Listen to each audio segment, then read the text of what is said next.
तो अब तक हम लोग कूलम्स लॉ पढ़ चुके हैं, इलेक्ट्रिक फील्ड इंटेंसिटी पढ़ लिए हैं, इलेक्ट्रिक डाइपोल मोमेंट पढ़ लिए हैं, principal of superposition of forces पढ़ लिए हैं, जिसमें मल्टीपल चार्ज के कारण फोर्स निकालना सीखा है। इलेक्ट्रिक डाइपोल के एक्सियल पॉइंट पे इलेक्ट्रिक फील्ड इंटेंसिटी निकाले हम लोग, इक्वेटोरियल पॉइंट पर इलेक्ट्रिक फील्ड इंटेंसिटी निकाला हम लोग, इलेक्ट्रिक डाइपोल को यूनिफॉर्म इलेक्ट्रिक फील्ड में रख करके हम लोग टॉर्क प्रोड्यूस निकाला, और इसके बाद हम लोगों ने इलेक्ट्रिक फ्लक्स को पढ़ लिया। मोर और लेस इतना कहानी हम लोगों ने स्टडी कर लिया है। आइए इतने कहानी के ऊपर रैंडम न्यूमेरिकल्स को हम लोग बनाते हैं, जिससे आपका थ्योरी वाला पार्ट भी रिवाइज हो जाएगा। सीखिएगा ध्यान से। तो न्यूमेरिकल से पहले जरूरी है कि जो भी मेरे मुंह से टॉपिक निकला था उसका बेसिक आपके दिमाग में होना चाहिए। देखिए, पहला न्यूमेरिकल क्वेश्चन दिया है कि एक स्फेरिकल चार्ज शेल है, एक शेल है, एक स्फेयर है जिस पर कुछ चार्ज है। कितना चार्ज है नहीं पता, लेकिन इसका डेंसिटी दे दिया है 0.7 कूलम पर मीटर स्क्वायर, और इसका रेडियस भी नहीं पता।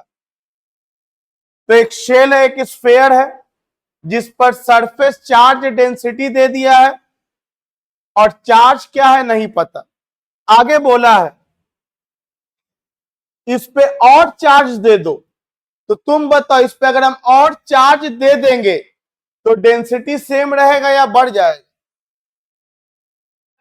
क्या कि सरफेस तो उतना ही है, उतना ही सरफेस में हम और ज्यादा चार्ज को डाल देंगे तो डेंसिटी क्या कर जाएगा? बढ़ जाएगा। तो क्वेश्चन में बोला है कि इसके चार्ज में जो भी चार्ज था उसमें 0.44 कूलम के चार्ज को बढ़ा दिया गया, इतना से चार्ज को इंक्रीज कर दिया गया। तो इंक्रीज किया गया है इतना से, इसका मतलब है कि पहले Q था तो अब कितना हो गया? Q प्लस 0.44, इतना से चार्ज बढ़ा दिया गया तो डेंसिटी भी बढ़ गया। पहले 0.7 था तो डेंसिटी क्वेश्चन में बोला है कि 0.14 से बढ़ गया, तो इंक्रीजेस बाय 0.14, मतलब अब डेंसिटी कितना हो जाएगा? अब डेंसिटी हो जाएगा 0.84 कूलम पर मीटर स्क्वायर। चलो मैं फिर सवाल को एक्सप्लेन कर दे रहा हूं, क्योंकि अगर मैं लैंग्वेज लिखाने जाऊंगा तो बहुत टाइम लगेगा। एकदम सिंपल लैंग्वेज में एक्सप्लेन करें, सुनो ध्यान से। सवाल है, एक स्फेरिकल कंडक्टर है जिस पर डेंसिटी इतना है 0.7 कूलम पर मीटर स्क्वायर। आगे बोला है चार्ज इंक्रीजेस बाय 0.44 कूलम, मतलब चार्ज बढ़ गया 0.44 कूलम से, एंड सो इस कारण डेंसिटी इंक्रीजेस बाय 0.14, डेंसिटी इतना से बढ़ गया तो जो पहले डेंसिटी था उसमें ऐड कर देंगे, तो अब नया डेंसिटी ये हो गया है। अच्छा, एरिया पहले ज्यादा था कि अब ज्यादा है कि बराबर है? तो बोलेंगे दोनों केस में एरिया ऑफ द स्फीयर तो सेम है। आपसे पूछा क्या गया है? आपसे दो चीज पूछा गया है, पहला कि चार्ज का वैल्यू क्या था, और दूसरा स्फीयर का रेडियस क्या होगा। क्या आप लोगों ने सवाल समझा? चार्ज का वैल्यू पूछा है, स्फीयर का रेडियस पूछा है। तो ध्यान दीजिए, इसको कैसे हम लोग अप्रोच लेंगे। लिखेंगे केस वन,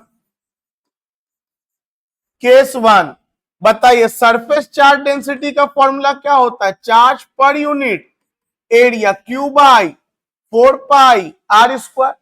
बताइए शुरू में डेंसिटी कितना दिया है? 0.7 Q by 4 pi R square. Equation number 1। ना रेडियस पता ना चार्ज पता, अब सेकेंड केस में क्या बोला है, इसके बाद क्या किया क्वेश्चन में, केस 2 में क्या किया है कि चार्ज बढ़ा दिया है, पहले Q था तो अब चार्ज हो गया Q प्लस 0.44, तो डेंसिटी भी सिग्मा 1 से बढ़ के क्या हो गया सिग्मा 2, लेकिन area remaining the same, area तो वही है, तो सिग्मा 2 कितना है मेरे पास 0.84 Q plus 0.44 by 4 pi r square, equation number 2। पता है, इसके बाद आपका दिमाग काम करना चाहिए। अब आप सोचो कैसे निकलेगा चार्ज और रेडियस, तो बोलेंगे काम कीजिए सर, अगर हम दोनों को डिवाइड कर दें तो आर स्क्वायर वाला टर्म कैंसिल हो जाएगा, अननोन में केवल कौन बच जाएगा क्यू। कैलकुलेशन आपको आता है तो बन गया आपसे, लेकिन दिक्कत आपके साथ, आप यहां के बाद भी छापते हो, नहीं छापना चाहिए। मान लो अभी छाप भी लिए तो घर पे दोबारा अपने से बनाना चाहिए, और मैं बना दे रहा हूं ऐसे। सॉल्व करना है अब, तो डिवाइड कर दो 2/1, 2 को 1 से डिवाइड करो, बताओ 2 कितना है मेरे पास 0.84 divided by 0.7, Q plus 0.44 divided by 4 pi r square से डिवाइड करना है इसको, तो ये Q और इसका वाला टर्म ऊपर चल जाएगा 4 पाई आर स्क्वायर, ये खत्म ये खत्म। डेसिमल के बाद एक नंबर, तो 10 से डिवाइड करेंगे 10 कहां चल जाएगा ऊपर, डेसिमल के बाद 2 नंबर कहां चला आएगा नीचे। क्या कोई दिक्कत, डेसिमल हटा दिया हम लोग, एक 10 से एक 10 कट गया, ये कटेगा 12 बार में, 12 7 84 होता है। अब 12 बटा क्या बचा 12 बटा 10 मतलब 1.2, इधर बचा Q plus 0.44 by Q, cross multiply करो, 1.2Q equal to Q plus 0.44, Q को इधर लेके चल जाओ, 1.2 Q को उधर लेके जाएंगे, Q कॉमन निकल जाएगा, यस और नो, और स्टेप कर ही देते हैं। 1.2Q minus Q equal to क्या बचेगा 0.44, कॉमन क्या निकल जाएगा Q, क्या बचेगा 1.2 माइनस 1 1.2 में 1 घटाएंगे 0.2 बचेगा इक्वल टू 0.4, चलो Q इक्वल टू क्या आ गया 0.44 डिवाइडेड बाय 0.2, डेसिमल के बाद एक नंबर 10 ऊपर जाएगा, डेसिमल के बाद 2 नंबर 100 नीचे आएगा, ये कट गया, कितनी बार में कटेगा ये 22, और 22 बटा 10 कितना होता है, मतलब फाइनल चार्ज कितना आपको आ गया, कैलकुलेशन भी बहुत आसान दिया था। अब बताओ चार्ज निकल गया और डेंसिटी पता है, तो कितने लोग रेडियस निकाल सकते हो, निकाल सकते हो, चलो निकाला जाए रेडियस भी, मैं निकाल भले देता हूं, लेकिन कैलकुलेशन आपको पॉज करके वीडियो अपने से करना चाहिए, गलती करोगे तो सीख पाओगे कहां पे आपसे गलती हो रहा है। चलो फ्रॉम 1, पहला इक्वेशन से देखो, 0.7 इक्वल टू Q के जगह पे क्या लिख दे 2.2 डिवाइडेड बाय पाई के जगह पे 22/7, कुछ लोग बोलेगा 3.14 लिख देते हैं, अरे थोड़ा भेजा रहेगा, सोचो 22 से कटने वाला टर्म आ रहा है, तो थोड़ा कॉमन सेंस लगाना है, इनटू आर स्क्वायर, रेडियस नहीं पता, चलिए अब जो कटेगा काटिए, डेसिमल के बाद एक नंबर, डेसिमल के बाद एक नंबर, ये डेसिमल हट गया दोनों तरफ से, ये 22 से 22 कट गया, ये 7 कहां चल जाएगा, 7 जब ऊपर जाएगा, और लिख देते हैं 7 7 भी कट जाएगा, ऐसे 7 ऊपर चला गया, नीचे क्या बचेगा 4 पाई आर स्क्वायर, 7 से 7 भी कट गया, आर स्क्वायर को इधर ले जाओ, r square equal to 1/4, r is equal to root में चल जाएगा ये, तो 1/2 बाहर, मतलब 0.5 मीटर, और अगर सेंटीमीटर में आंसर है तो 50 सेंटीमीटर। कितने लोग कैलकुलेशन सीख गए, सवाल का अप्रोच लेना सीखे आप लोग। चलो अगला सवाल, अगला भी बहुत अच्छा सवाल है। और अगला सवाल बनाने से पहले मैं कह दूं कि अगला सवाल पिछला 10 साल अगर बिहार बोर्ड वगैरह का निकालोगे तो कम से कम 5-6 बार तो आया है, 2 से 3 नंबर में या ऑब्जेक्टिव में 5 नंबर में भी आ सकता है। ये सवाल नहीं आएगा तो बोलोगे क्यों उसका नाम ले रहे हैं, तो मतलब इस सवाल को जिस ढंग से हम बनाएंगे सेम ढंग का यूज होगा उस सवाल को बनाने में जो आपको आगे पढ़ाएंगे।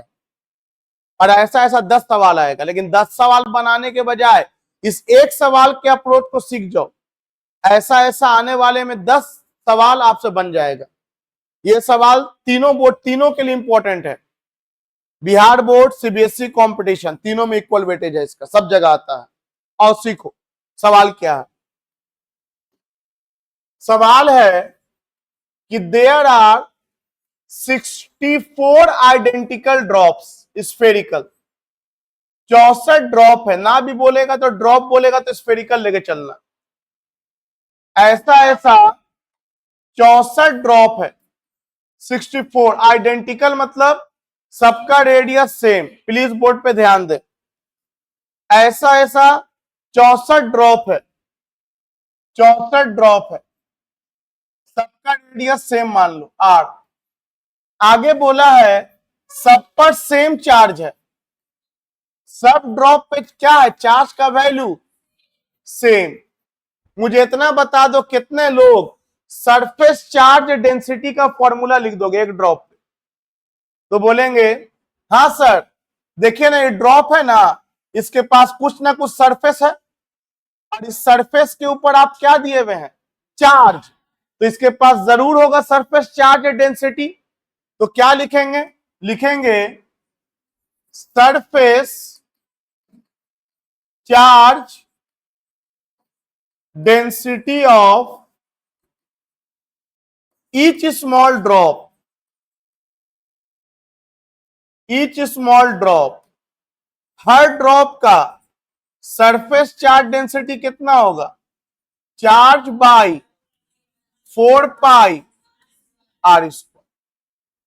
क्या कोई दिक्कत किसी को, चार्ज नहीं पता है, रेडियस नहीं पता, बोलोगे सवाल क्या है। सवाल आगे बोला है ये सारा ड्रॉप मिल करके एक बड़ा ड्रॉप बना दिया, सारा ड्रॉप मिल करके एक बड़ा ड्रॉप बना दिया, तो उसका डेंसिटी क्या होगा, उसका डेंसिटी क्या होगा। मान लो शुरुआत में एक का डेंसिटी तुमको क्वेश्चन में दे दिया, एक का तुमको डेंसिटी दे दिया 4 micro coulomb per metre square, मान लो दे दिया, बोल दिया कि एक ड्रॉप का डेंसिटी स्मॉल ड्रॉप का कितना है 4 micro coulomb per metre square. ऐसा ऐसा 64 ड्रॉप मिलकर के एक बड़ा ड्रॉप बना दिया, तो बताना है कि उसका डेंसिटी क्या होगा। चलो बनाते हैं, सवाल में जो बोला है पहले वो करते, बताइए सारा ड्रॉप मिल करके क्या बना दिया है, एक बड़ा ड्रॉप। कितने लोगों को दिखा बड़ा ड्रॉप बन गया, बन गया। आपको समझ में आए तो हम एक वैल्यू लिख रहे हैं, मान लो यहां पे कितना कूलम लिखा, 1 कूलम। बताओ पूरा मिला के कितना कूलम हो जाएगा, बोलेंगे सर 64 ड्रॉप है, एक पर अगर आप 1 कूलम मान लेते हैं तो 64 ड्रॉप के कारण, और चार्ज एक कंजर्व क्वांटिटी है, charge can neither be created not be, तो जितना चार्ज यहां है सारा मिल के जब बड़ा भी बन जाएगा तो चार्ज बढ़ने घटने वाला, इसका मतलब बताओ इस पे कितना कूलम आएगा, 64 कूलम आ जाएगा अगर 1 कूलम माने तो। और अगर इसके अनुसार बनाए तो कितने लोग समझे, एनक्यू चार्ज आएगा, वो तो हम 1 कूलम समझाने के लिए यूज किए थे, चार्ज कंजर्व है, जितना इनिशियल उतना फाइनल। कितने लोग समझे एनक्यू। और एक ड्रॉप पे कितना चार्ज, ऐसा ऐसा 64 ड्रॉप है तो 64 क्यों हो जाएगा, 64 को एन लिख दिया मैंने, बाद में इनका वैल्यू 64 डाल देंगे। क्लियर है यहां तक, चार्ज कंजर्व क्वांटिटी है। अब बताओ अगर एक का रेडियस हम मान लेते हैं 1 सेंटीमीटर, तो बताओ इसका रेडियस कितना सेंटीमीटर हो जाएगा, अगर इसका रेडियस 1 सेंटीमीटर मान लिया, 64 ड्रॉप मिलकर के एक बड़ा ड्रॉप बना, तो इसका रेडियस कितना सेंटीमीटर? अरे बोल ना, जो दिल कर रहा है बोल दे। दिल कर रहा है 64 बोलने का ना, है ना गधा सब। कंजर्वेशन लॉ ऑफ चार्ज होता है क्या? कंजर्वेशन लॉ ऑफ रेडियस भी कुछ होता है? ऐसा कोई लॉ होता है क्या?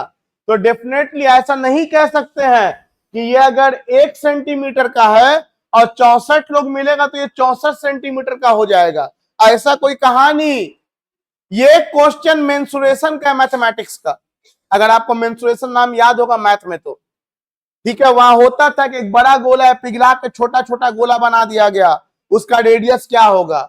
चलो, बहुत लोग का मैथ नहीं है, चाहे नहीं पसंद है, नहीं आता है, हम बिना मैथ के ही आपको डील करते हैं। मतलब मैथ बहुआ टाइप बता के बताते हैं, उतना तो पढ़ना ही है और जीरो से पढ़ते हैं।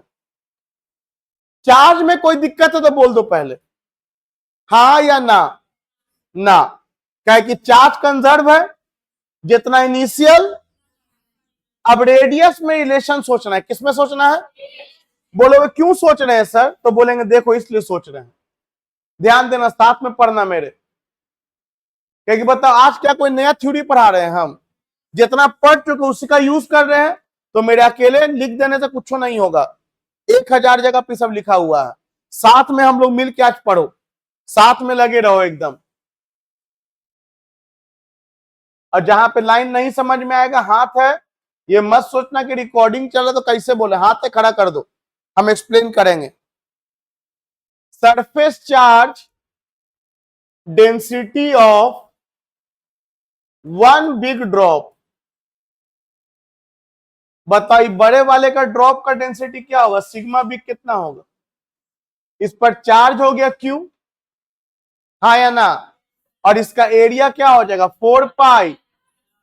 तो बताओ क्यू तो हमको निकल चुका है, हमको अननोन में क्या है? आर। ये स्मॉल आर और कैपिटल आर में हमको रिलेशन चाहिए।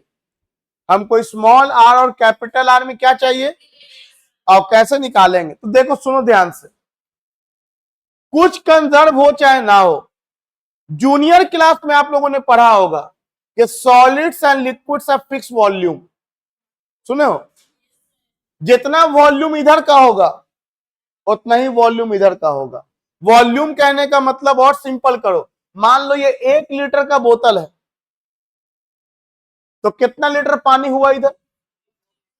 और ये 1 लीटर का बोतल है तो कितना लीटर पानी हुआ? इसको बाल्टी में सबको डाल दो, बताओ बाल्टी में कितना लीटर पानी भरा जाएगा? ज्यादा लीटर हो जाएगा, कम लीटर हो जाएगा? नहीं, वॉल्यूम रिमेन्स द, भले सरफेस एरिया सेम हो या ना हो, शेप सेम रहे या ना रहे, लेकिन वॉल्यूम कभी बदलता। तो जितना वॉल्यूम ही पूरे का उतना ही वॉल्यूम इसका, यस और नो। तो क्या लिखेंगे? एक लाइन लिखेंगे हम लोग, वॉल्यूम रिमेन्स अनचेंज्ड।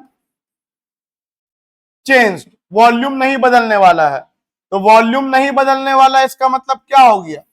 इसका मतलब यह हुआ कि volume of 64 small drops, 64 drop का वॉल्यूम किसके बराबर होगा? बोलो, volume of one big drop, एक बड़े वाले ड्रॉप के वॉल्यूम के बराबर होगा। तो बताओ एक का वॉल्यूम कितना लिखें? तो स्फेयर का वॉल्यूम होता है 4/3 पाई आर क्यू। समझ भी रहे हो कहां पर एरिया इस्तेमाल करना है, कहां पे वॉल्यूम इस्तेमाल करना, ध्यान होना चाहिए। समझ में आया? तो एक का वॉल्यूम इतना और कितना चार्ज है, तो 64 से मल्टीप्लाई कर दें, या ऐसा करते किससे मल्टीप्लाई कर दें? आखिरी में इनका वैल्यू 64 डाल देंगे। हम एक जनरल फॉर्मूला तैयार कर दे रहे हैं। मान लो 1 नंबर में सवाल आया, 1 नंबर में ऑब्जेक्टिव में आया, तो एक आंसर आएगा, उसको रट्टा मार जाओ, एग्जाम में आएगा टिक मार देना बना करके, लेकिन डिटेल में आएगा तो ऐसे बनेगा। तो एन इंटू इतना, बताओ बड़े वाले का कितना वॉल्यूम? 4/3 pi are Q. कुछ कटेगा तो काटो, 4/3 पाई, 4/3 पाई कट गया। N r Q equal to हमको कैपिटल आर चाहिए कि आर क्यूब चाहिए? Capital R. तो एक काम करो, इधर भी 1/3 से मल्टीप्लाई करो और जो काम आरएचएस में करो वही काम। अब बताओ, यहाँ पावर 1 है, एन पे पावर 1 ब्रैकेट खोलो तो एन पे पावर कितना आ जाएगा? 1/3। आर पे पावर 3 कट जाएगा, आर आएगा, यहां भी 3 कट जाएगा। तो कितने लोगों को दिखा relation between small r and capital R? दिखा? अब तो अगर हम सॉल्व करें साइड में, सोचो तो क्या होगा रिलेशन। एन कितना दिए हुए थे? 64 दिए हुए थे। तो एन के जगह पे 64 पे पावर 1/3 इंटू स्मॉल वाला रेडियस। अब बताओ, 64 को लिख सकते हैं 4 का क्यूब। आपको जब भी ये सवाल देगा ना तो 99% चांस है क्यूब के फॉर्म में देगा, या तो 27 ड्रॉप देगा, या तो 8 ड्रॉप देगा, या तो 64 देगा, या तो 125 देगा, ऐसा ही कुछ वैल्यू देगा।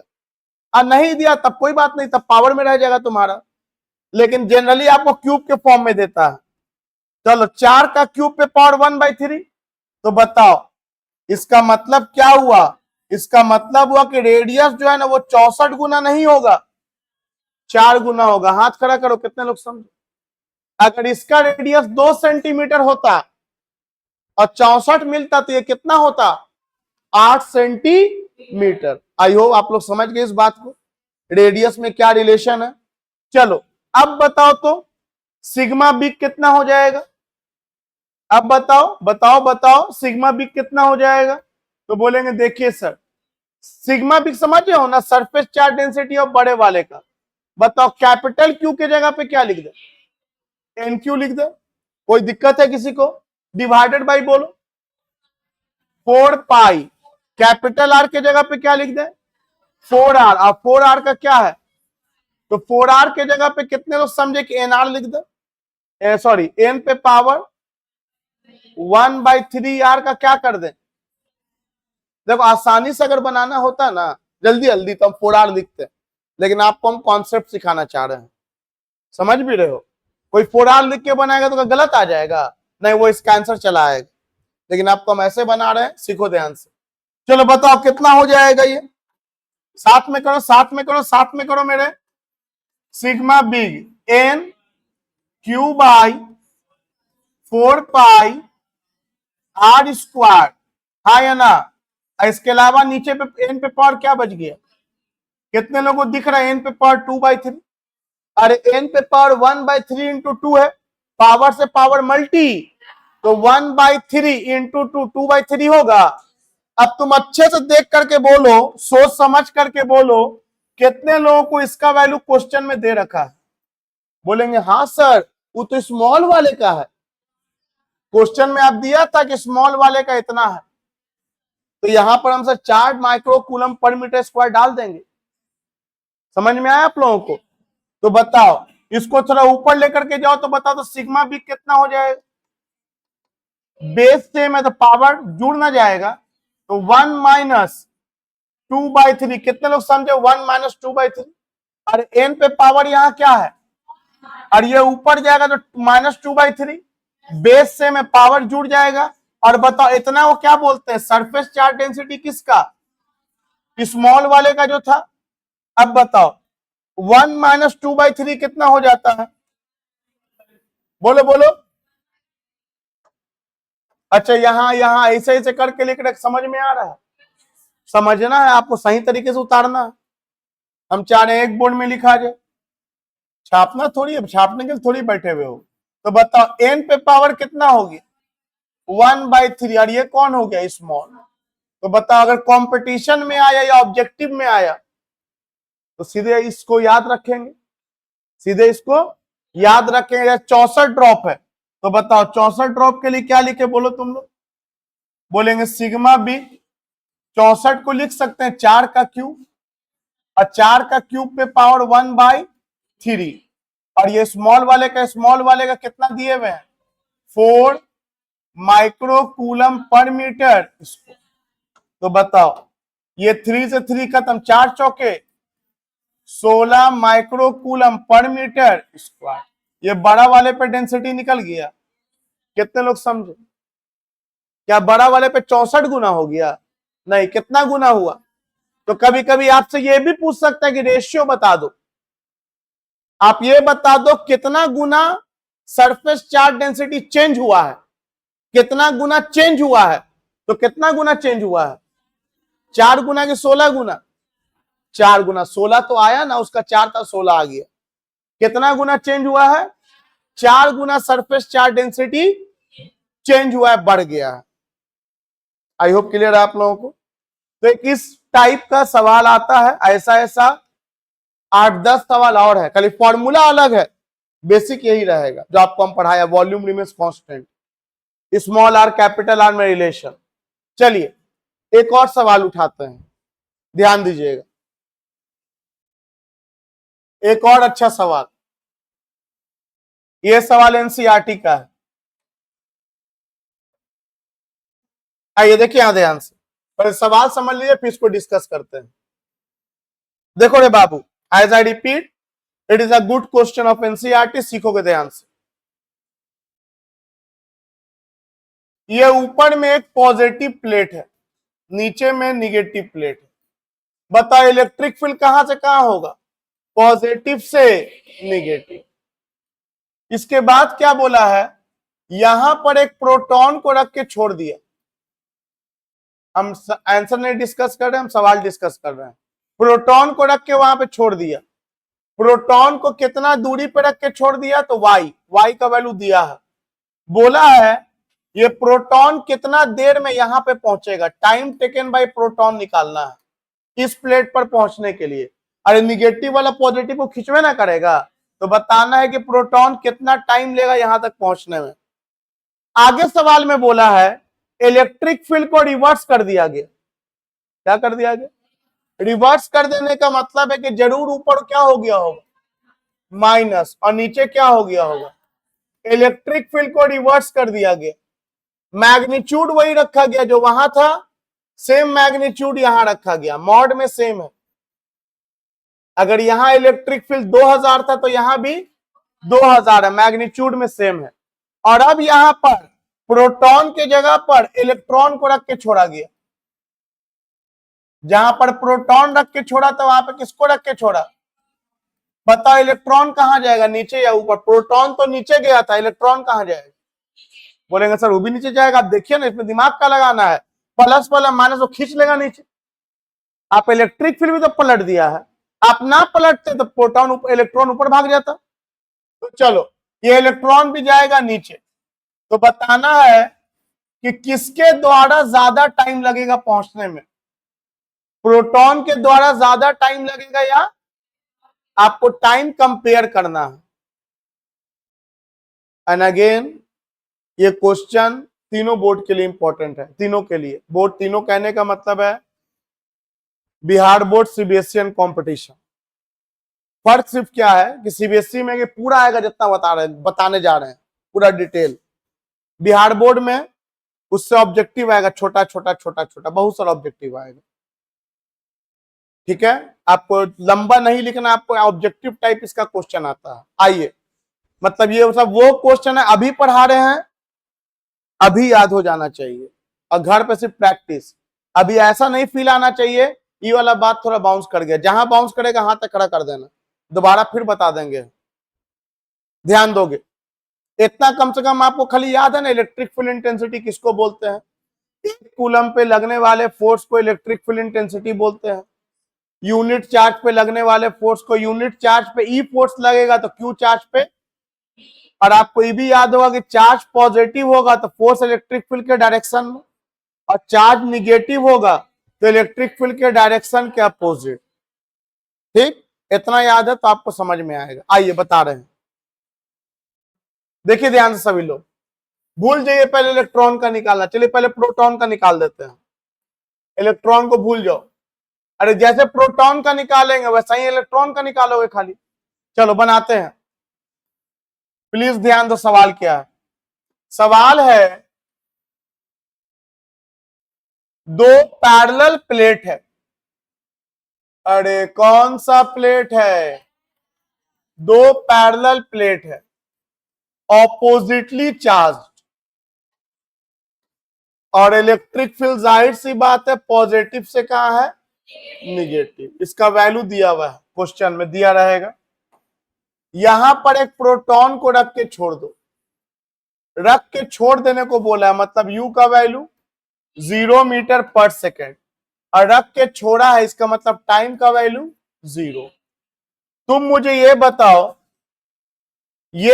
सिंपल क्वेश्चन, अगर E का वैल्यू हम बोल दें 20 न्यूटन पर कूलम और इस पर चार्ज अगर 3 कूलम हो, तो बताओ इस पर फोर्स कितना लगेगा। कितने लोग 60 समझ गए? इसके लिए क्या फॉर्मूला लगाना है? नहीं भाई, 1 कूलम पे 20 न्यूटन, तो 3 कूलम पे 60 न्यूटन। मतलब किसी भी चार्ज को इलेक्ट्रिक फील्ड में रखेंगे तो फोर्स तो लगेगा। हाँ, ये अलग बात है इस पर 3 कूलम नहीं होता है, तो जो होता है उससे मल्टीप्लाई कर देंगे। और यही ना करेंगे बाबुआ? तो बताओ इस पर फोर्स कितना लगेगा? तो इस पर फोर्स लग जाएगा F equal to Q E. हाथ खड़ा करो, कितने लोग समझे? अरे भाई अभी ना किए थे, क्यू चार्ज होता तो क्यू ही करते, ई चार्ज है तो ई इंटू ई कर दिया। ई का वैल्यू पता है ना, 1.6 इंटू 10 का पावर माइनस 19 कूलम प्रोटॉन है। और इलेक्ट्रिक फील्ड का वैल्यू क्वेश्चन में दिया रहेगा, जो भी दिया रहे। तो बताओ इस पे फोर्स कहां लगा? नीचे। इसके अलावा और कोई फोर्स भी लगता है? हाँ सर, कौन लगता है? mg लगता है। मास किसका? इनटू, और एनसीईआरटी mg लेके नहीं चला। हम आपको यही समझाना चाहेंगे, काहे नहीं लेके चला mg? हम तो लेके चल रहे हैं, तुमको अभी हम प्रूफ कर देंगे।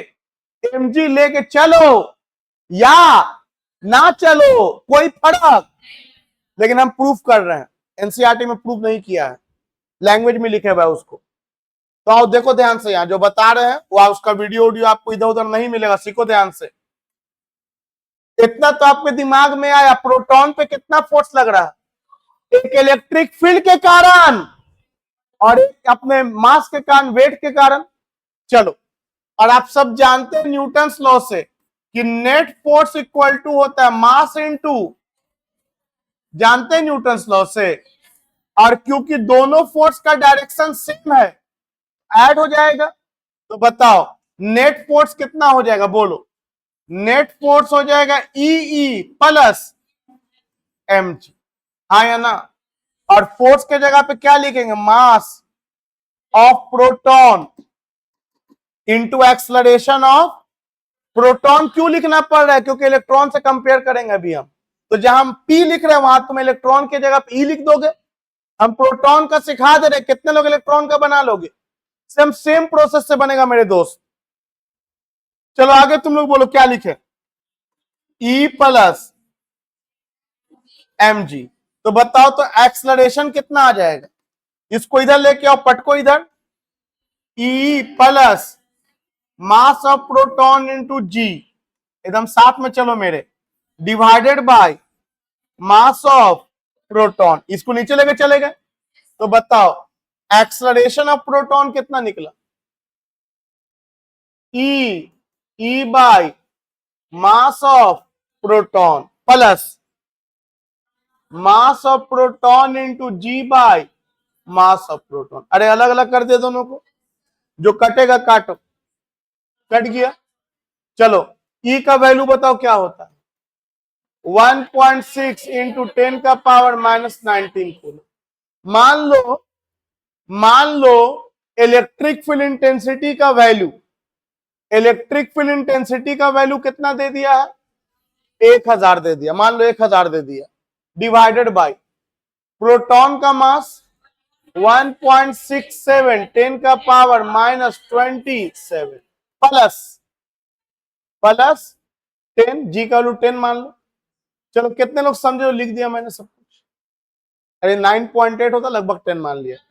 चलो एक बात बताओ, ये 1.7 को इग्नोर करो तो लगभग ये 1.6 कट जाएगा। कितने लोग समझे? कट जाएगा, नियरली कट जाएगा। पावर पे ध्यान दो ना।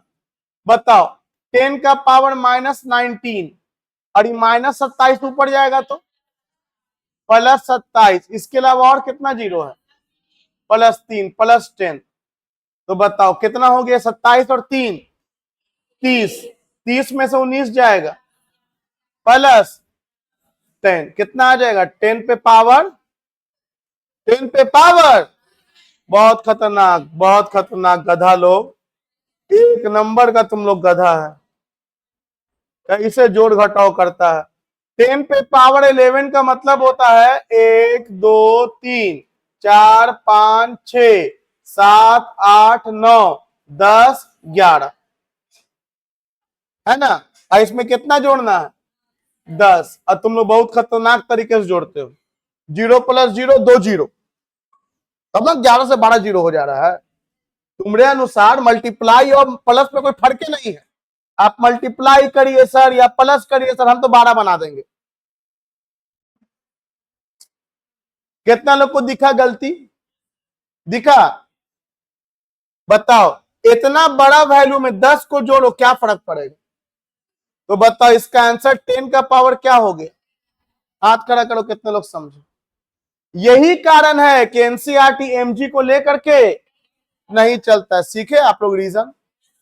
क्या लेके चलने का कोई फायदा नहीं है। तुम सोचो अगर इलेक्ट्रॉन होता है इसके जगह पे, तो इलेक्ट्रॉन के केस में तो और ये -31 होता है, और ज्यादा छोटा मास होता है, 4 तो जीरो और आ जाता, 15 जीरो आ जाता, उसमें 10 जोड़ो, कोई फर्क नहीं पड़ेगा। तो इसका मतलब हम लोग ऐसे करके इस क्वेश्चन को अप्रोच नहीं लेंगे, नहीं लेंगे। चलो फिर से बनाते सवाल, और ये समझ चुके कि एमजी लेने का फायदा नहीं। आइए आगे बढ़ा जाए। तो बताओ एक चार्ज को इलेक्ट्रिक फील्ड में रखेंगे तो उस पर फोर्स कितना लग रहा है? क्यूई, इतना ही लगे चलेंगे। तो एक्सलरेशन कितना हो गया बोलो तुम लोग? प्रोटॉन का एक्सलरेशन कितना हो गया बोलो ना? ई अपॉन मास ऑफ प्रोटॉन। अरे हुआ जी, एक्सलेशन निकल गया। और कितने लोग सॉल्व कर सकते हो? अभी ना किए थे। अगर इलेक्ट्रिक फील्ड का वैल्यू हम दे दें तो कितने लोग सॉल्व कर दोगे? कुछ तो एक्सलेशन आएगा। अब तुमसे पूछा क्या गया है, कितना टाइम में यहां प्रोटॉन पहुंचेगा? टाइम टेकन बाय प्रोटॉन, कितना दूरी कवर करने में? y, और y का भी वैल्यू क्वेश्चन में दिया हुआ है, एनसीईआरटी पढ़ोगे। ये क्वेश्चन एक्सरसाइज में नहीं है, वो इंटेक्स्ट में करते हो ना, बीच बीच में क्वेश्चन बना होता है, वहां मिलेगा आपको ये सवाल। मान लो ये 1.5 सेंटीमीटर है। कितना सेंटीमीटर? 1.5 सेंटीमीटर है। तो चलो टाइम निकालना है। एक बात बताओ, जैसे जैसे ये नीचे आएगा एक्सलेशन का वैल्यू बढ़ेगा या घटेगा? अरे जैसे जैसे ये नीचे आएगा चार्ज पार्टिकल नीचे भागेगा ना जी, तो एक्सलरेशन का वैल्यू बढ़ेगा या घटेगा? तो बोलेंगे सर कांस्टेंट रहेगा। तुम लोग कभी नहीं सुधरने वाले हो। तुम लोग वेलोसिटी और एक्सलेशन फर्क नहीं समझते हो, सोचते हो तेज होता जाएगा, बढ़ जाएगा एक्सलेशन। अरे मेरे भाई, जैसे जैसे नीचे आएगा ई का वैल्यू चेंज करेगा, इलेक्ट्रिक फील्ड चेंज करेगा, मास चेंज करेगा। इसका मतलब ये वैल्यू कैसा है? चेंज क्या करेगा? वेलोसिटी, स्पीड ना पास होएगा। ऐसे भी फोर्स कांस्टेंट है, तो कांस्टेंट फोर्स कांस्टेंट ही एक्सलेशन देगा ना। वेरिएबल फोर्स होता तब ना एक्सलेशन चेंज होता। और क्योंकि एक्सलेशन कांस्टेंट है तो ये सब फॉर्मूला वैलिड हो जाएगा, u t plus half a t square. ये कितने लोग समझे? S equal to u t plus half a t square. तो बताओ एस के जगह पे क्या लिखे? वाई, और यू कितना? 0। और एक्सलरेशन किसका? प्रोटॉन का। और टाइम किसका? प्रोटॉन के स्क्वायर। चलो 2 को उधर ले जाओ, तो 2y by acceleration of proton, ये टाइम ऑफ प्रोटॉन, स्क्वायर को हटाएंगे काचे में चल जाएगा, रूट में। कितने लोग समझे? चलो बताओ time taken by proton, TP का मतलब क्या हुआ? जब तुम वीडियो देख करके कॉपी में नोट्स बना रहे होगे तो क्या टीपी लिख के छोड़ दोगे? यहाँ पे लिखोगे time taken by proton t p equal to इतना। वीडियो से जब नोट्स बनाओगे तो सेम सेम मत खाली जो दिख रहा है उतार दिया, हम जो बोल रहे हैं वो ज्यादा इंपॉर्टेंट है। नहीं तो पता है क्या होगा, वीडियो लिख भी लोगे फिर 4 दिन बाद वीडियो नहीं समझ में आई लिखे क्या थे। इतना डिटेल में वीडियो को देख करके लिखो कि लगे कि वीडियो ही चल रहा रिवीजन के दौरान। हर बार वीडियो का रिपीट कर सकते हो? नहीं कर सकते, इतना सारा वीडियो बन जाएगा। तो इसलिए वीडियो को डिटेल में लिखो एकदम बढ़िया से, कि वीडियो दोबारा देखने का जरूरत ना पड़े। कभी पढ़ा भी तो देख ले 2-10 मिनट में, उसको बढ़ा बढ़ा करके समझ में आ जाएगा। अरे मूवी पहली बार में लगता है 2.5 घंटा, फिर 2.5 घंटा देखते हो क्या? फिर मूवी 2 घंटा में होने लगता है, फिर 10 बार अगर देख लिए तो 10 मिनट में खत्म, फिर तो 1 ही मिनट में होता। अच्छा अच्छा, हाँ अच्छा लगा, 1 मिनट में खत्म हो गया मूवी, समझ में भी आ जाता है। देखे हो रील में 3 घंटे का मूवी 1 मिनट में दिखा देता है, मेन सीन दिखा दिया, खत्म, आपको समझ में भी आ जाता है।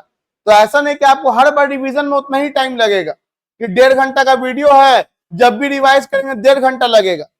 5 से 10 मिनट में 1.5 घंटा का वीडियो खत्म हो सकता है, अगर आपके दिमाग में कंसेप्ट बार बार बैठ गया है तो बताओ टीपी कितना हो जाएगा, बोलो, √2y, और एक्सलेशन ऑफ प्रोटॉन क्या लिख दें, ई, और ऊपर में क्या हो गया, एमपी।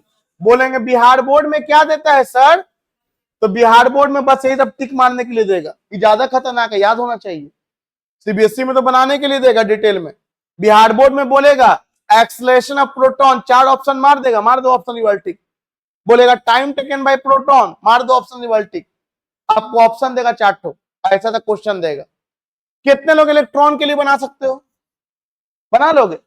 एक बात बताओ, बनाओगे तुम लोग? सेम कहानी, पहली बात तो प्लेट को पलट दिया, मतलब ऊपर क्या कर दिया और नीचे क्या कर दिया, और अकॉर्डिंग टू क्वेश्चन इलेक्ट्रॉन को उतना ही दूरी पर रख के छोड़ा है, अकॉर्डिंग टू क्वेश्चन। तो बताओ इस बार इलेक्ट्रॉन पे फोर्स कहां लगेगा, इलेक्ट्रिक फील्ड के डायरेक्शन के अपोजिट। बताए थे चार्ज पॉजिटिव होता है तो इलेक्ट्रिक फील्ड के डायरेक्शन में, और चार्ज निगेटिव होता है तो इलेक्ट्रिक फील्ड के डायरेक्शन के अपोजिट। ऐसे भी कॉमन सेंस का बात है कि ये प्लस वाला माइनस को खींचेगा नीचे। अब बताओ F is equal to m, F is equal to E, magnitude में तो सेम ही होगा, समझ भी रहे हो? अब बताओ यहां पे क्या इक्वेशन आ जाएगा, मास of electron, acceleration of, charge of, electric field जो दिया। तो बताओ एक्सलरेशन ऑफ इलेक्ट्रॉन कितना होगी, ई बाय मास ऑफ इलेक्ट्रॉन। हाथ खड़ा करो, कितने लोग सीख गए, अच्छे से बनाओगे लिख लिख के, क्लियर है? चलो आगे बताओ, तो टाइम का आंसर क्या है, सीधे बताओ टाइम वाला आंसर क्या आ जाएगा। अरे बताओ ना यार, सीधे टाइम का आंसर क्या आ जाएगा, 2y, एक्सलरेशन ऑफ इलेक्ट्रॉन। हाँ या ना, वाई तो सेम ही ना है, या इसको अगर तोड़ेंगे तो कितना आ जाएगा, √2y mass of electron by E into E. हाथ खड़ा करो, कितने लोग समझे, पक्का समझ गए? अरे उतना ही डिटेल में इसको बना लेंगे, और इलेक्ट्रॉन में भी mg लेने की जरूरत क्यों, आप देख चुके हो रीजन। अब देखो बिहार बोर्ड में सवाल क्या आता है और सीबीएसई दोनों में, जो बिहार बोर्ड बोल दे सीबीएसई में तो ऑटोमेटिक हो गया। सवाल आता है ऐसे, सुनोगे सवाल, एक यूनिफॉर्म इलेक्ट्रिक फील्ड में, क्या बोला, प्रोटॉन को रख दिया और इलेक्ट्रॉन को रख दिया, क्या बोला, दोनों पर फोर्स का रेशियो बताइए। चलो जवाब तुम लोग दो, सोचो सोचो, एग्जाम का सवाल है। एक यूनिफॉर्म इलेक्ट्रिक फील्ड में, एक यूनिफॉर्म इलेक्ट्रिक फील्ड में इलेक्ट्रॉन को रख दिया और प्रोटॉन को रख दिया, फोर्स का रेशियो बताइए, जल्दी से बोलो, जल्दी से बताइए फोर्स का रेशियो। आंसर होगा 1:1। अरे मेरे दोस्त, इस पे फोर्स पीछे लग जाएगा क्यूई, इस पर फोर्स आगे लग जाएगा क्यूई, उसको मास से क्या मतलब है फोर्स को, कितने लोग समझे, 1:1 समझे? फोर्स का रेशियो क्या होगा, 1:2। ये अलग बात है डायरेक्शन अपोज, आपसे लेकिन रेशियो पूछे हैं, मैग्नीट्यूड में पूछे हैं। अगला सवाल, ये हम फोर्स का रेशियो पूछा था, प्रोटॉन बाय इलेक्ट्रॉन 1:1। चलो एक्सलरेशन का रेशियो बताओ, सब एग्जाम का सवाल है और रट नहीं सकते। अगर ये पेज तुमको अच्छे से समझ में आ गया, रटने का जरूरत ही नहीं है, बस एक बार घर पे जाकर लिखो ना, याद हो जाएगा। बताओ, acceleration of proton bye acceleration of electron, तो बोलेंगे सर, बोलेंगे देखिए ना ये है और सर मेरे पास ये है, क्या करेंगे, डिवाइड कर देंगे। डिवाइड करेंगे सर, आइए डिवाइड कीजिए, E by mass of proton into E, और ऊपर में चल जाएगा मास ऑफ, कटेगा तो बताओ रेशियो आ गया mass of electron is to mass of, हाथ खड़ा करो, कितने लोग समझ, वैल्यू पता हो आपको, एग्जाम वैल्यू देता भी नहीं है, ऐसे रेशियो दे देगा। लेकिन एग्जाम में क्या जरूरी है कि acceleration of proton bye electron पूछे, इलेक्ट्रॉन बाय प्रोटॉन भी तो पूछ सकता है, हाँ या ना, तो ये भी तो उलट जाएगा। तो बहुत सा बच्चा सोचेगा अच्छा ठीक है हम रट जाएंगे, इलेक्ट्रॉन बाय प्रोटॉन, एग्जाम में घुमा फिरा भी तो सकता है मेरे भाई। चलो, टाइम का रेशियो कितने लोग निकाल लोगे इस केस में, इस केस में टाइम का रेशियो, तो बोलेंगे क्या करना है सर, दिए हुए तो है ये टाइम ये टाइम, अरे दोनों का 2y सेम है, दोनों का 2y सेम है, time of proton by time taken by electron, root में रहेगा दोनों, हाँ या ना, और बताओ वाई वाई कट जाएगा, ये इनवर्सली प्रोपोर्शनल टू किसके है, एक्सीलरेशन, मतलब प्रोटॉन के सामने किसका एक्सेलरेशन, इलेक्ट्रॉन है, इलेक्ट्रॉन के सामने प्रोटॉन का, हाथ खड़ा करो, कितने लोग समझे, समझे, क्लियर है, ये एक्सेलरेशन के टर्म में आया, और अगर मास के टर्म में चाहिए तो बोलेंगे क्या करेंगे, तब आप ये वाले क्वेश्चन देखिए, बताओ, और डिटेल में कर दे रहे, कुछ लोग रूट देख के डर जाता है, बोलो क्या लिखे, 2y mass of proton divided by E into E, हाँ या ना, और चलो इलेक्ट्रॉन वाले के लिए बोलो, बताओ क्या लिखे, ई इंटू ई, और ऊपर में क्या चल जाएगा, सॉरी नीचे में क्या आएगा, 2y मास ऑफ इलेक्ट्रॉन, ऊपर में क्या चल जाएगा, ई इंटू, ये कट गया, 2y कट गया, बताओ क्या आया, under root mass of proton by, हाथ खड़ा करो, कितने लोग समझे, या इसको रेशियो में लिखना चाहेंगे तो under root m p is to under root m e, clear है आप लोगों को, इस तरह का क्वेश्चन का अप्रोच ले सकते हो। तो तुम एक चीज देखे, हम इस सवाल में को डील किया, इसमें बहुत सा सवाल बना दिए, और यही आपको घर पे क्या करना है, लिखना है, जब तक अपने से हाथ नहीं चलाओगे तब तक नहीं याद रख पाओगे, लिखित में ले लो, अपने से आपको हाथ चलाना है। आपने तो बहुत लोग मेहनत करना सीख गए हो, कर रहे हो, अच्छी बात है, बस कंटिन्यू करना है, उसको रोकना नहीं है, बस मेहनत को अपने आगे कंटिन्यू रखो, धीरे धीरे तुम्हारा स्पीड भी बढ़ेगा, कॉन्फिडेंस भी आएगा, सब कुछ ठीक होने लगेगा, रुकना नहीं है।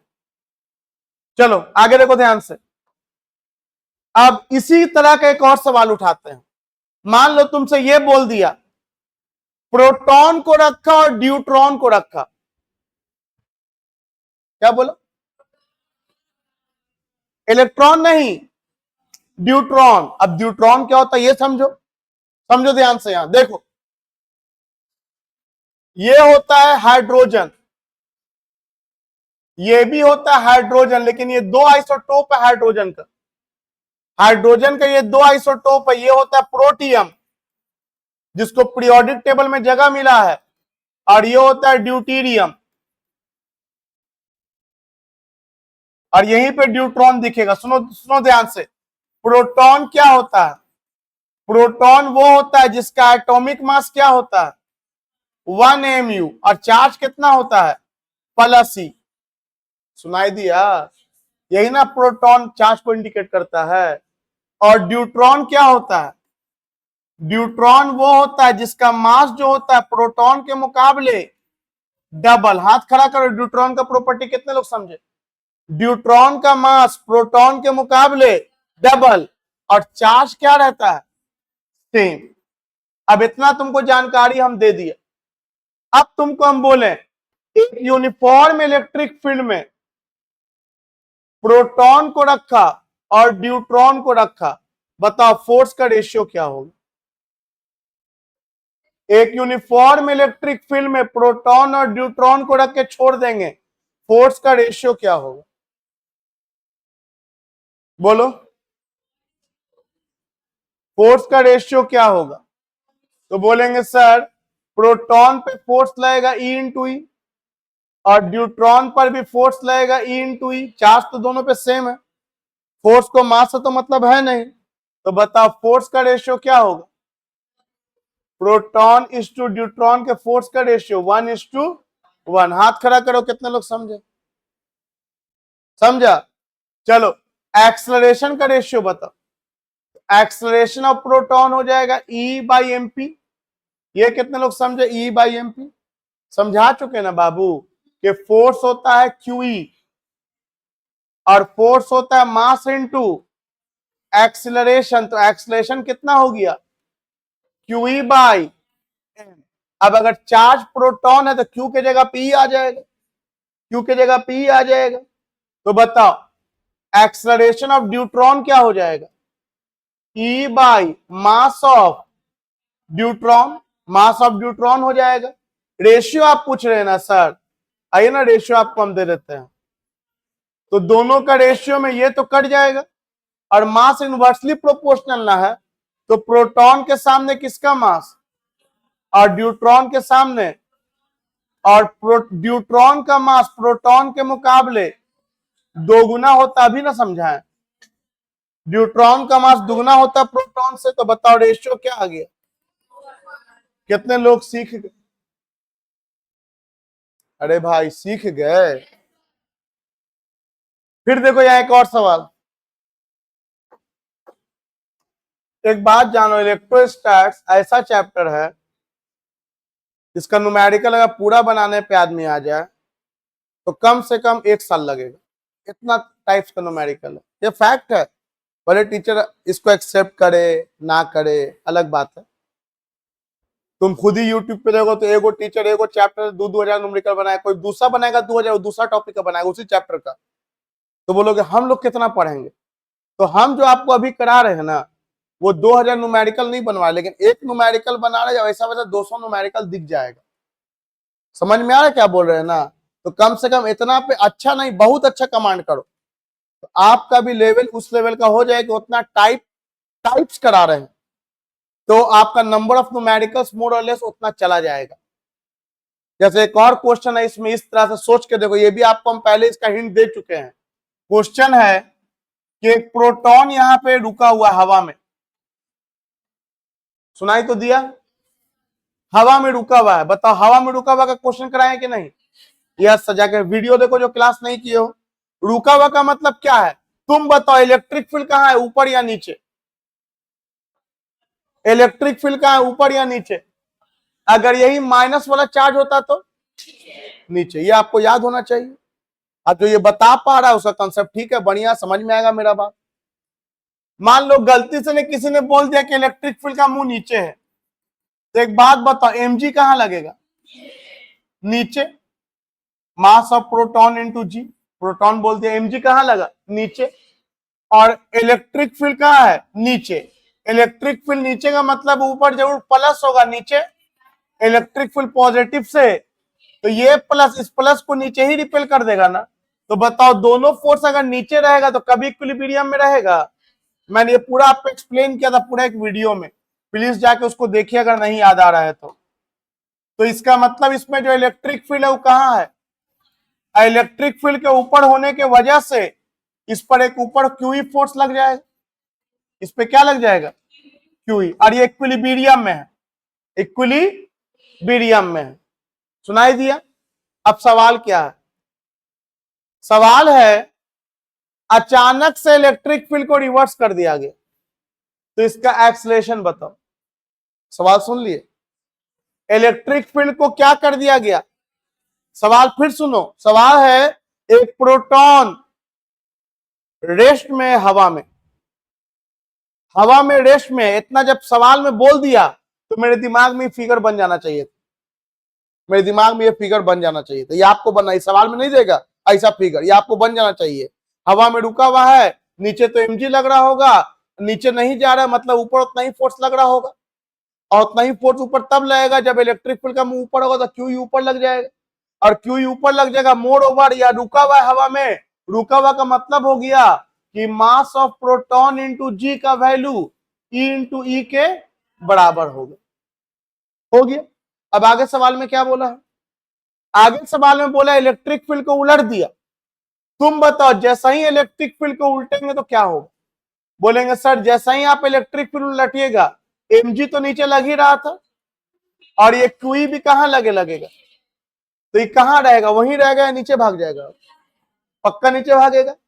अब इस पर नेट फोर्स जीरो, यहां तो नेट फोर्स जीरो हो जा रहा था, यहां नेट फोर्स जीरो नहीं है, तो बताओ नेट फोर्स इक्वल टू क्या हो जाएगा, मास इनटू एक्सीलरेशन।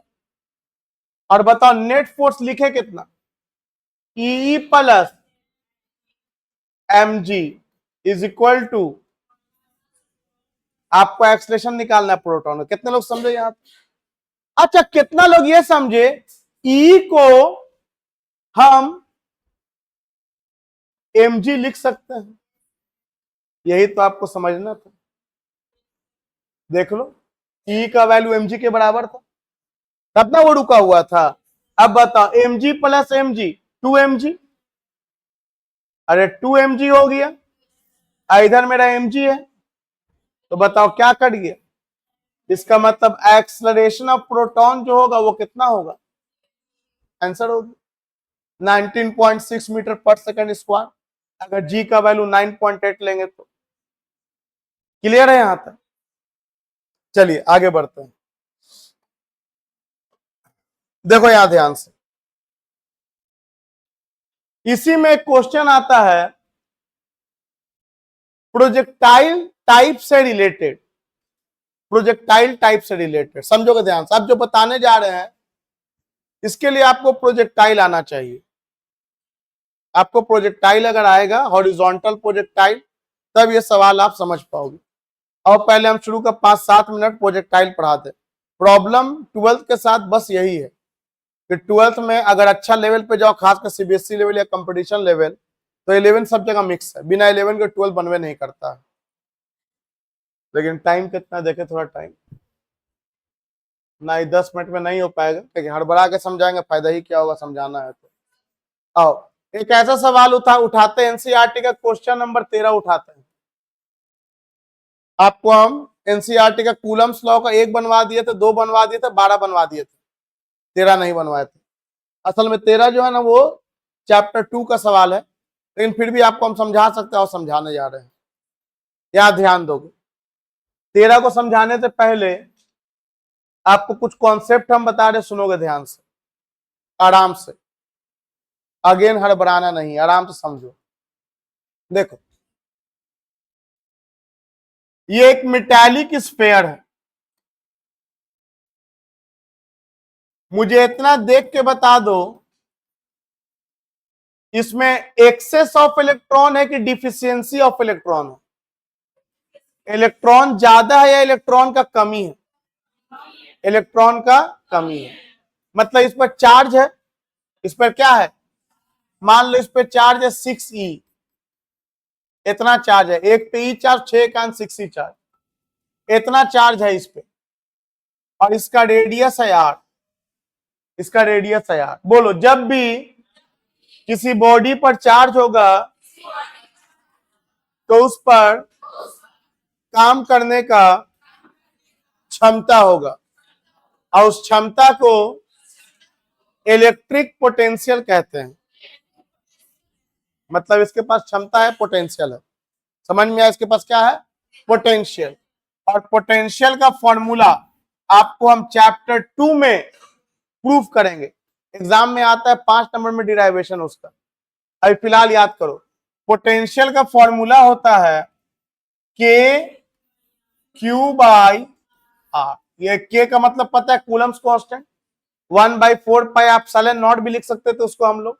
ये पोटेंशियल का फॉर्मूला होता है, ये इसका क्षमता है, ये इसका क्या है, क्षमता। बताइए क्षमता के जगह पे क्या लिखे, 9 × 10 का पावर 9, और क्यू के जगह पे ई का वैल्यू डाल सकते हैं 1.6 × 10 का पावर -19 कूलम, लेकिन चलो हम नहीं डाल रहे फिलहाल।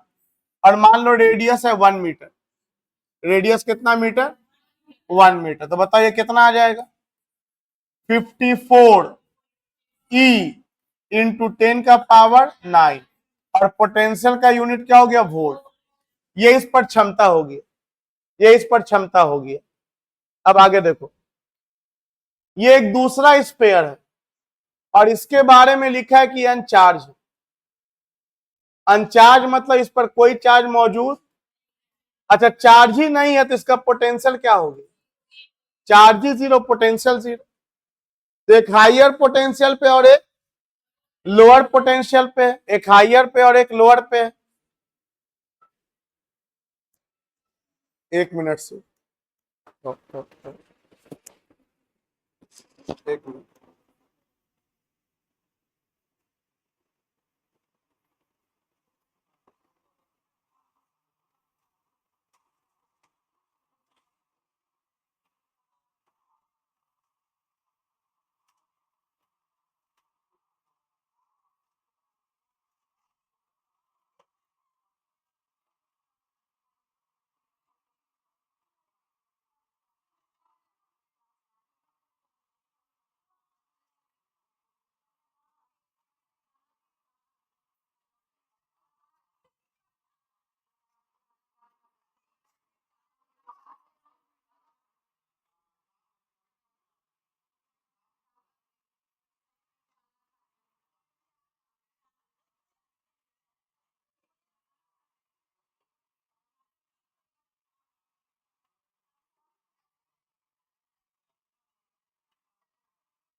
हाँ देखो देखो बोलो,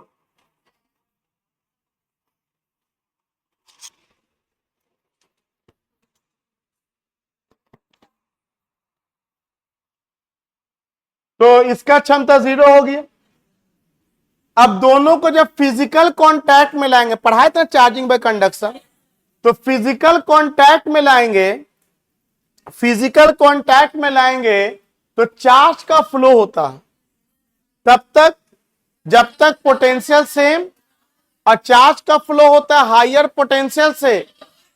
तो तुम बताओ हाइयर पे कौन है, V1 के V2, V1 प्लस में देख रहे हो बड़ा वैल्यू है और ये जीरो है, तो चार्ज का फ्लो होगा हाइयर से लोअर तब तक जब तक दोनों का पोटेंशियल सेम। तो दोनों को टच करा दिया तो प्लस का फ्लो हो जाएगा। हालांकि आपको बताए थे एग्जैक्टली होता क्या है, इलेक्ट्रॉन उल्टा जाता है लोअर से हाइयर। चलो वो तो मेरा टॉपिक अभी है नहीं। चार्ज का फ्लो हो गया तब तक जब तक पोटेंशियल सेम, मतलब टच कराने के बाद V1 डैश का वैल्यू किसके बराबर, हाथ खड़ा करो कितने लोग समझो। चार्ज भले बराबर हो या पोटेंशियल पक्का है कि बराबर होना है, लेकिन क्योंकि हम रेडियस यहां सेम ले रहे हैं, अभी आइडेंटिकल ले रहे हैं, आइडेंटिकल ले रहे हैं, पोटेंशियल दो चीज पर डिपेंड कर रहा है, चार्ज पे और अगर रेडियस सेम ले लिया तो सिर्फ किस पर डिपेंड कर रहा है, मतलब पोटेंशियल सेम होने के लिए चार्ज का सेम होना। लेकिन कंडीशन याद रखना आइडेंटिकल है तब, आइडेंटिकल ना होगा तो सेकंड चैप्टर में पढ़ाएंगे, सेकंड चैप्टर में पढ़ाएंगे आइडेंटिकल ना होगा तो। अभी आइडेंटिकल वाला ही दिया पहला चैप्टर में। तो बताओ दोनों को टच करो, फॉर्मूला बताओ क्या लिखे, के Q1 डैश, पता नहीं क्या चार्ज आ गया, Q1 डैश मान लो, इस पे क्या आ गया नहीं पता, Q2 डैश मान लो। तो K Q1 dash by r equal to बोलो K Q2 dash by r से आर खत्म, बताओ Q1 डैश किसके बराबर, इसका मतलब दोनों पे चार्ज सेम सेम के अलग अलग। अब बताओ सेम सेम का मतलब क्या हुआ, सेम सेम का मतलब हुआ कि टोटल चार्ज था कितना, तो टोटल चार्ज दोनों को जोड़ो कितना हुआ टोटल चार्ज 6 ही।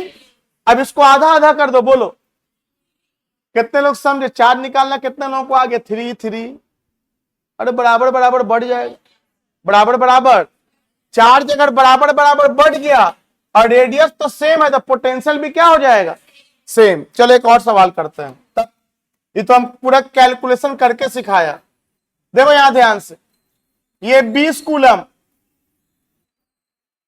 ये 6 कूलम और दोनों का सेम रेडियस। चलो एग्जाम का सवाल, ऑब्जेक्टिव सवाल, ऑब्जेक्टिव सवाल, दोनों को टच करा देंगे, बताओ कितना कितना चार्ज आएगा। बहुत आसान, दोनों को टच करो, कितना कितना चार्ज।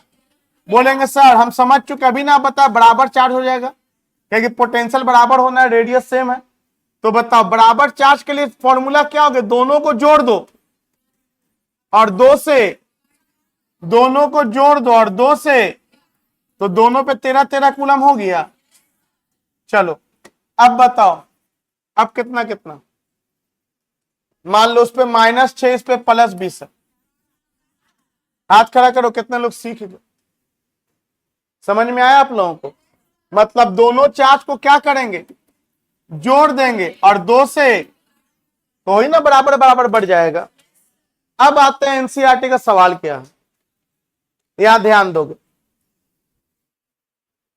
सवाल बोला है, पहले 12 नंबर सवाल जो ऑलरेडी हम करा चुके उसको रिपीट कर रहे हैं। सवाल 12 नंबर में बोला था कि 2 स्फीयर है, दोनों पे चार्ज दिया था इतना।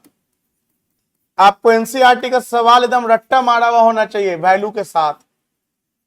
2 स्फीयर है, दोनों पे इक्वल चार्ज इतना था और दोनों के बीच का दूरी था 50 सेंटीमीटर और मीडियम एयर। बताओ आप में से कितना लोग फोर्स निकाल लोगे, दोनों के बीच में लगने वाला फोर्स निकाल लोगे। According to Coulomb's law F is equal to K Q1 Q2 by, क्या आप बताओगे कि हम Q1 Q2 क्यों नहीं लिखा, क्योंकि दोनों का वैल्यू, इसलिए हम Q से काम चला दिया। बोलो Q1 Q2 लिख दें, कोई दिक्कत नहीं, लिख दो। समझ में आया। और ये सॉल्व करके तुम देखो, आया था 1.521 इंटू 10 का पावर -2 न्यूटन। नहीं आता सॉल्व कर लेना, इतना वैल्यू आएगा, इतना वैल्यू आएगा, इतना वैल्यू आएगा। डेसिमल अगर हटा के बात करें तो 1521 इंटू 10 का पावर -5 न्यूटन, ये आपको इतना न्यूटन का फोर्स आया था। चलिए आगे बढ़ते हैं। कितने लोग सॉल्व कर सकते हो कॉन्फिडेंस के साथ, अरे कर लोगे ना रे। चलो अब सवाल बोला है 13 नंबर सवाल बोला है कि 12 में जो क्वेश्चन है उसको कंटिन्यू कीजिए और एक और तीसरा वाला स्फीयर लाइए, तीसरा स्फीयर लाइए, तीसरा स्फीयर लाइए, उसको पहले टच कराइए ए से, फिर टच कराइए बी से। एक तीसरा स्फीयर लाइए, तीसरा गोला लाइए, उसको ए से टच कराइए, फिर बी से टच कराइए और तीसरा गोला को फिर हटा दीजिए और तब बताइए कि ए और बी में कितना फोर्स होगा। और जो तीसरा गोला आप ला रहे हैं उस पर कोई चार्ज नहीं था, शुरुआत में अनचार्ज था। ये सवाल है, ये सवाल है कि 3 स्फीयर है मेरे पास, ए बी और तीसरा वाला अनचार्ज सी, और अनचार्ज को पहले ए से टच कराएंगे, फिर बी से टच कराएंगे, फिर हटा देंगे और बोलेंगे ए और बी के बीच का फोर्स। और यही क्वेश्चन सीबीएसई में आएगा, ए से टच कराएंगे, बी से टच कराएंगे और बीच में रख देंगे उसको, और बताइए उस पर फिर फोर्स कितना लगेगा। प्रिंसिपल ऑफ सुपरपोजिशन से बनेगा, फिर वो ए वाला सी पे लगाएगा, बी वाला सी पे लगाएगा, दोनों को जोड़ देंगे वेक्टर सम। लेकिन चलो वो तो अलग है, पहले हम एनसीईआरटी को टच करें। देखो यहां ध्यान से, क्वेश्चन में क्या बोला है बताओ, सवाल पहले याद हुआ आपको, कितना गोला है, कितना गोला है, 2 दिख रहा है और एक और है वो अनचार्ज है। ठीक, तो पहले इतना फोटो बना लेते हैं। सर आप बोल रहे हैं कि 3 गोला है, ए पर क्यू चार्ज, क्यू का वैल्यू पता है, बी पर क्यू चार्ज, और तीसरा वाला जो है ना सर वो कैसा है, अनचार्ज, और दोनों के बीच का दूरी पता है। अब आप क्या बोला है, अब आप बोला है कि सी को ए से टच करा रहे हैं, तो लाओ टच कराओ, बताओ क्या लिखे। When sphere C comes in physical contact with sphere A। इसके बाद तुम लोग बताओ रे, अभी अभी पढ़ाया है, अभी अभी पढ़ाया है, बताओ सी वाला आके को टच कर दिया, तो बताओ चार्ज ऑन ए कितना हो जाएगा। चार्ज ऑन ए, तो बोलेंगे सर ए पे चार्ज सी पे चार्ज जोड़ के 2 से क्या कर दीजिए, क्या क्या आइडेंटिकल है। ये कितने लोग समझे।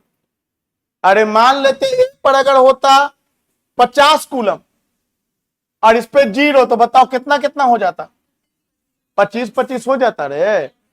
लेकिन चलो 50 ना हो के कोई और वैल्यू है, तो वैल्यू मत डालो, एक तरीका कि तुम 6.5 डाल दो, यहां पे कैलकुलेशन हो जाएगा, बाद में डालेंगे। बताओ क्यूए का वैल्यू क्या लिख देंगे, क्यू। अरे क्यूए का वैल्यू क्यू लिखेंगे, और सी पे कितना है, तो बताओ इस पे कितना चार्ज, और बताओ सी पे कितना चार्ज। अरे चार्ज ऑन सी पे भी Q/2 होगा, चलो सी पे भी Q/2। अब सी किसको जाके टच कर रहा है बोलो। नाउ क्वेश्चन बोला है sphere C comes in physical contact with sphere B. बताओ चार्ज ऑन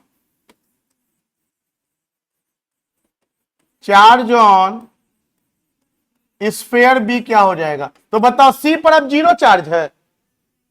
अरे सी पे अब 0 चार्ज है, अब 0 सी पे नहीं ना है जी। बताओ बी पे कितना है, क्यू, और सी पे कितना है, और दोनों को जोड़ के 2 से, हाथ खड़ा करो कितने लोग समझे। क्या कि सी ने को टच कर लिया था ना, तो कुछ चार्ज लेके बढ़ गया था ना, अब वो जाके बी को टच करेगा तो फिर मिलकर के बांट लेगा आधा आधा। कितने लोग ये जोड़े आता है, फ्रैक्शन का जोड़ घटाओ आता है। ये सॉल्व करवाएगा 3Q/4, कितना आएगा बाबू, 3Q/। अच्छा बताओ सी पर कितना चार्ज, चार्ज ऑन स्फीयर सी, बताओ सी पे भी सेम चार्ज होगा 3Q/। खैर सी को तो अब हटा दिया। अब बताओ नया फिगर कैसा बनेगा, तो बोलेंगे सर ए पर चार्ज हो गया Q/2 और बी पर चार्ज हो गया 3Q/4 और दोनों के बीच का दूरी। तो बताओ नया फोर्स क्या लिखे, फॉर्मूला बोलो, के Q1 की जगह पे क्या लिखे, Q/2। हाथ खड़ा करो कितने लोग समझे। इनटू Q2 की जगह पे क्या लिखे, Q1 into Q2। Formula change हो जा रहा है क्या, फॉर्मूला तो वही कूलम्स लॉ के फॉर्मूले है। और बाई क्या लिखे, R²। चलो अरेंज करो तो, K Q बाई R² को अरेंज कर दिया। बताओ ऊपर में क्या बचा और नीचे में, और बताओ इतना का वैल्यू ऑलरेडी हम सॉल्व करके बैठे हुए हैं, और नहीं तो बहुत कैलकुलेशन करे पड़ता, वैल्यू डाल के सॉल्व करे पड़ता। इतना का वैल्यू ऑलरेडी हम जानते हैं F है। तो बताओ नया फोर्स कितना हो गया, नया फोर्स हो गया 3। कभी कभी ये भी पूछ देता है, बोलता है कि पहले एक फोर्स था अब कितना फोर्स, तो 3F/8 हो जाएगा। हाथ खड़ा करो कितने लोग समझे। और F का वैल्यू पता नहीं है, डाल देंगे। कितने लोग सॉल्व कर सकते हो, सॉल्व कर लेना। सुनाई दिया। अब देखो यही क्वेश्चन क्या करता है सीबीएसई में, ये जो ए था, ये जो बी था, सी को हटाता ना है, सी को बोलता है जाके बीच में रख देंगे और बताइए कि सी पर कितना फोर्स लगेगा। अरे ये तो वो मल्टीपल चार्ज वाला क्वेश्चन है रे, ध्यान देना। इस पर चार्ज कितना, Q/2, इस पर चार्ज कितना 3Q/4, और इस पर 3Q/4, हाँ या ना। पूरा दूरी R है तो आधा दूरी R/2, आधा दूरी कितने लोगों को ये क्वेश्चन बनाने आता है? सी पे निकालना, तो एक बार ए वाला सी पे लगाएगा, एक बार बी वाला सी पे लगाएगा, और दोनों को बताओ ए वाला सी को क्या करेगा, आओ आओ कि जाओ जाओ, तो पॉजिटिव वाला पॉजिटिव को रिपेल करेगा। ये फोर्स हो गया सी पर किसके कारण, और बी वाला भी तो सी को रिपेल करेगा। ये फोर्स हो गया सी पर किसके कारण। अब according to principle of superposition of forces, जो नेट फोर्स होगा वो सी पर ए के कारण प्लस सी पर बी के कारण, दोनों को जोड़ेंगे। और मैग्नीट्यूड के टर्म में अगर बात करें तो बड़ा में छोटा घटा देंगे ना। तो तुम बताओ बड़ा फोर्स कौन है, सीए वाला या सीबी वाला? सीए वाला बड़ा फोर्स है कि सीबी वाला बड़ा फोर्स है? पहले ये देख रहे हो, बताओ ना ये कितना फोर्स है। Q/2 मतलब कितना हुआ बोलो, 0.5 Q। और 3/4 मतलब कितना हुआ, 0. बोलो ना 75, हाँ या ना। अब ये बताओ 0.75 बड़ा है कि 0.5 बड़ा? कितने लोग समझे? तो ये वाला ना बड़ा फोर्स हुआ, क्योंकि ये तो दोनों में कॉमन है। तो बताओ बड़ा में छोटा कर दो, किसमें क्या घटाएंगे बोलो, सीबी में क्या घटाएंगे? ए बाबू घटा क्या है, नहीं समझ में आया? अपोजिट डायरेक्शन है, एंटी पैरेलल है। और बताओ सीबी कितना लिखे, तुम लोग बोलो, हम लिखते हैं सीबी, जल्दी से बोलो के। बताओ सी पर कितना चार्ज, कितना टाइम लगाओगे, 3Q/। और बताओ बी पर कितना charge, 3Q/4 divided by R² minus, चलो बताओ सी और ए के बीच क्या बोलो, बोलो के Q/2 into 3Q/4 into 1/R²। और आपको पता है ना, इसको पहले वाले टर्म में कन्वर्ट करेंगे तो बताओ क्या छोड़ दे, के Q/R² इंटू कितना बचेगा, हाँ अच्छा हाँ सॉरी R/2 होगा, सही सही सही सही, दूरी R/2 ना होगी, सही बात है सही बात है, दूरी R/2 हो गया, वेरी गुड। तो बताओ क्या हो जाएगा, के Q/R²। अब नंबर क्या क्या बचा बताओ, यहां 3 तिहाई के 9, 4 चौके और 2 का स्क्वायर, 4 कहां चल जाएगा ऊपर, कोई दिक्कत? चलो यहां बताओ क्या लिखे, के Q/R²। अब नंबर बताओ क्या बचा, 3 बचा बाई 2, 4 दूनी 8, और ये 2 का स्क्वायर 4 कहां चल जाएगा। चलो बताओ सॉल्व करो, के Q/R², ये तो F हो जाएगा, पहले वाला फोर्स हो जाएगा। इसके अलावा क्या बचा, 4 चौके 16, कितना बचा 9/4F माइनस के Q/R², F हो गया। और 4 दूनी 8 कितना हो गया 3/2F, एलसीएम लो 4 9F माइनस 2 दूनी 4, 3 दूनी बताओ कितना आ गया 3F/, हाथ खड़ा करो, कितने लोग समझ।